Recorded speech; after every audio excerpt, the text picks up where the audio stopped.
Study magnetic fields, magnetic energy, series on electromagnetic field theory, lecture number 2.45. Fields, electric as well as magnetic fields are reservoirs of energy. They can be considered as energy storage tanks. If we want, we can add some energy to these tanks, rising their energy levels. If we want, we can take out some energy from these tanks, reducing their energy levels. So both are possible. Addition of energy, subtraction of energy. In the present session, the focus is on magnetic energy, mainly on the derivation of the connecting relation between energy content in the field with field intensity H. Then we proceed to solve certain problems set around magnetic energy density. Before going to finding the relation between energy content and field intensity, let us consider certain important points pertaining to magnetic energy. Fields are capable of storing energy and hence they can be considered as energy reservoirs. It is already stated. The energy per unit volume, it is called energy density. There is an expression, it is mu h square by 2. Notice energy in unit volume. It is related to h. If we want total energy in the field, then we have to perform integration over mu h square by 2. Conceptually, the source of energy in the fields is considered to be due to conversion of work done into energy while establishing a current in the circuit. To set up a current in the circuit, the source has to perform certain amount of work. This work is said to be stored in the field as energy. So work done is considered as source of energy. It is possible to add energy to the field just by enhancing the current in the circuit. By raising the current level further, it is possible to increase energy level. By decreasing the current in the circuit, inverse happens. That is, energy level in the field comes down. He says the reverse process is also possible by simply allowing the current in the circuit to come down. Now we undertake the derivation in which energy content in the field is related to field intensity. To begin with, let us consider work required to establish a current in the circuit. Work by definition is power differential time, integral P dt. Power is I into V, current times voltage. If the circuit is an inductor, V dt can be replaced by L di. V is L di by dt. Therefore, we have W equal to L integral 0 to I. This is final current value. I di. After integration, we get half Li square. This is the work done by the source to establish a current I in the inductor. Notice this expression is in circuit theory quantities. Now we convert this expression into field theory quantities. Consider flux, magnetic flux. By definition, it is B dot dA inside a surface integral. This is definition of flux or connecting relation between flux and flux density. But B equal to del cross A. A is magnetic vector potential. Using Stokes theorem, this surface integral can be converted into closed line integral A dot dl. Phi is closed line integral A dot dl. But from the definition of inductance, self-inductance, L is phi by I.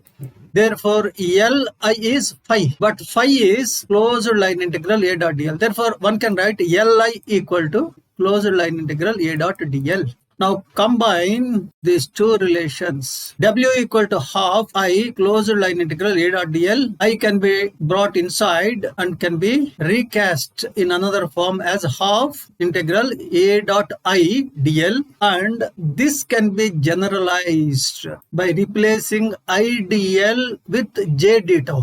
Ideal is J d tau. So we have W equal to half integral A dot J d tau. This is a volume integral, but J can be replaced by del cross H. Ampere's circuit law. This A dot del cross H, it can be replaced by H dot del cross A minus del dot A cross H d tau. But del cross A is B. So first part becomes B dot H. Second part, let it be del dot A cross H as it is. Now we can take the integral inside and apply over these two terms separately. First term then is half B dot H d tau. It remains as it is. But second term, integral del dot A cross H d tau. Using divergence theorem, it can be converted into a surface integral. It turns out to be minus half closed surface integral A cross H dA. Now we have an expression for energy. This is an integral expression. It consists of two terms. One is volume integral, another is surface integral.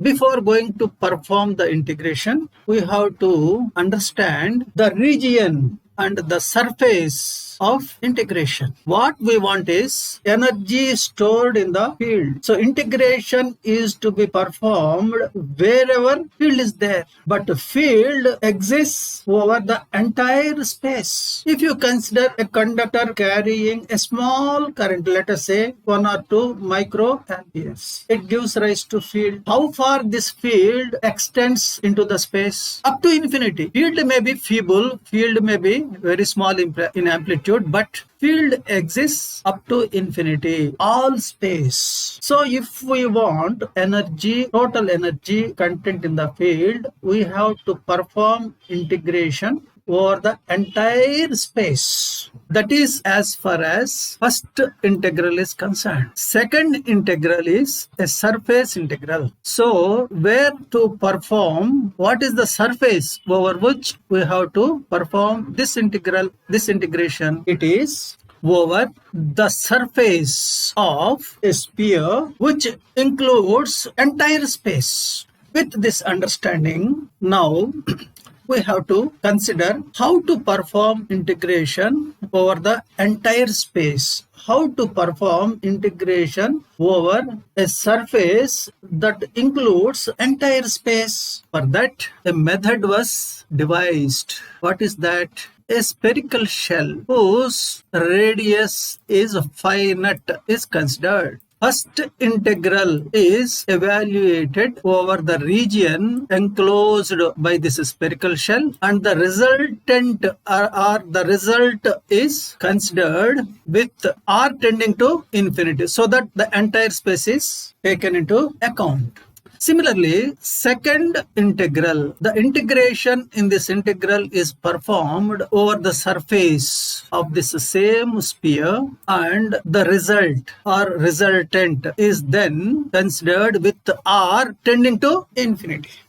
That way, in both the cases, integration is performed, can be considered to have performed over the entire space. And in fact, second part, we actually need not perform any integration. Just by mere watching, one can say it tends to zero as we perform integration over a spherical surface whose radius tends to infinity. How area increases with r as r square. A vector potential is inversely proportional to r radius. H is inversely proportional to r square. So A H dA AH together, they are inversely proportional to R cube, whereas area increases with R square. As R tends to infinity, all these three together tend to 0. Therefore, before performing integration, one can say that this is 0. Ultimately, what we have with us is W equal to half all space B dot H d tau. B is mu H, therefore, in case of free space, W equal to mu naught by 2 all space H square d tau. This is the energy in the field, total energy. From this expression, one can notice energy per unit volume is mu naught H square by 2. Energy per unit volume is called energy density. Now we consider a problem example 1. Find the magnetic energy stored in L meter long coaxial cable with inner cylinder radius A meter and outer cylinder radius B meter carrying current I ampere when medium between conductors is a dielectric with mu equal to mu.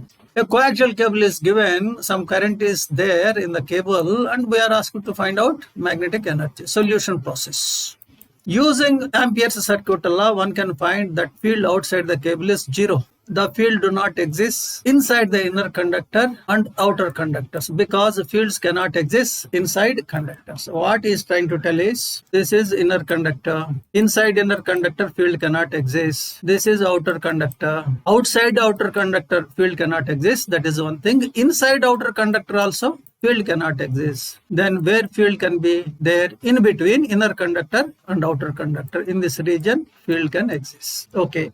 Thus, only region where field can exist is one between conductors. This field can be found easily using Ampere's circuit law. It turns out to be B equal to mu I by 2 pi rho phi cap Tesla. This is the direction, azimuthal direction. I is the current. Rho is the distance of the point from the axis of the cable where field is calculated. Thus, energy per unit volume is, it is B square by 2 mu. B is available. Substituting, we get energy per unit volume. This many number of joules. To find total energy, first the energy in the cylindrical shell of differential thickness is to be computed. The energy in a cylindrical shell of length L meter, radius rho meter and of differential thickness d rho meter as shown in figure is. See here he considered a shell, a cylindrical shell. This is cylindrical shell. Thickness is d rho. Its radius is rho. First, the energy within this differential cylindrical shell is computed. It is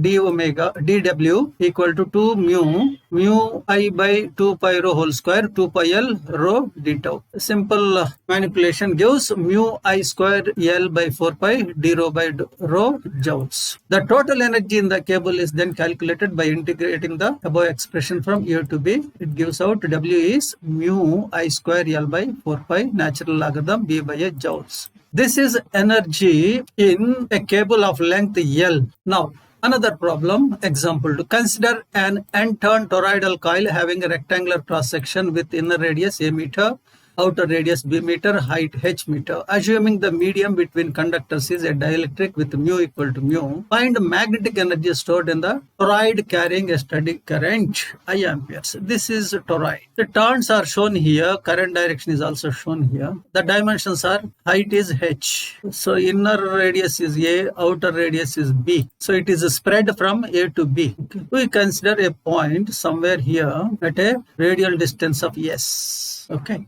Note, B is 0 here, inside as well as outside, but it exists only within the toroidal coil. That aspect has to be kept in mind. B is 0 here, B is 0 here. Only inside the coil, B is non-zero. Solution. The energy stored in magnetic field is, this is the standard formula. W is mu by 2 all space H square d tau. All space means, listen carefully, wherever field exists. Okay. Even if you integrate in a region where field is 0, what do you get? You get 0 only. So all space need not be all space always. All space means only the region where field is non-zero. That is the meaning. In this case, the integration need not be performed outside as field is 0 there.